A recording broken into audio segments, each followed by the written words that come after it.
Silent. Thank you, Mr. Speaker, and I'm very pleased to speak to the motion that be it resolved that this House agrees that BC needs a ferry system that is part of the provincial infrastructure working for the benefit of BC's economy and communities. I'm hoping that we do get unanimous support on this motion, Mr. Speaker, because I do believe it is long overdue. It's been 12 years since we've seen effectively what I would describe as an ideological attack on our ferry system.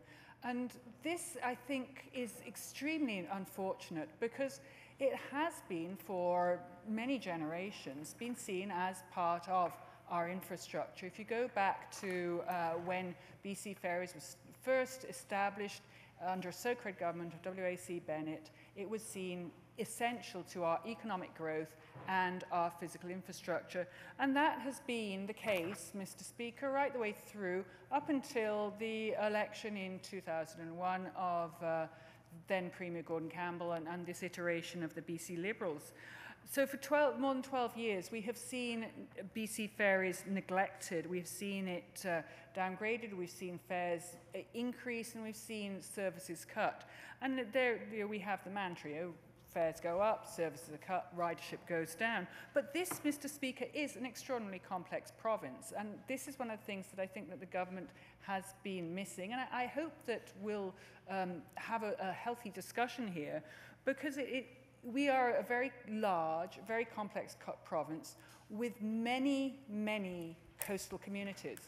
You can't forget that we are here on an island. The capital of our province is on an island, and that we have had for generations a ferry system that links the mainland to this island and to other islands, so that we can benefit from, and our economy can benefit from, that link. Many of our natural resources, Mr. Speaker, are on our islands. Just even some of the resources that built this wonderful building come from Haddington Island, which is just outside Port McNeill, which you pass through when you're going on the ferry from Port McNeill to Alert Bay. As I say, we have a complex structure. We have much of our forestry communities, our coastal forestry communities, are on islands that rely on the ferry system. So we absolutely need to have an understanding of the complexity. We also have to have an understanding of what infrastructure is. Last week, when we had the Ferry Commissioner announcing the next 4-year plan from 2016 to 2020 for our ferry system, he announced that there would be yet again an increase in fares of 1.9%, so on average of 2%. Across the system for 4 years. This is on top of years of increases, Mr. Speaker. So at that time, I mentioned that maybe what we needed was to have more government investment in our ferry system, which I think is really one of the ways to tackle this, to make sure that instead of users paying 100% of the operating costs, as they are on BC ferries, every person who uses our ferry is paying 100% of the costs. Instead of that, we get some of that from government investment, both federal investment and provincial investment. The Minister of Transportation had the audacity to deride that and say, where does the member think you're going to get the money from? But nobody derides, nobody questions where you're going to get money for the physical infrastructure of roads, of bridges, of highways.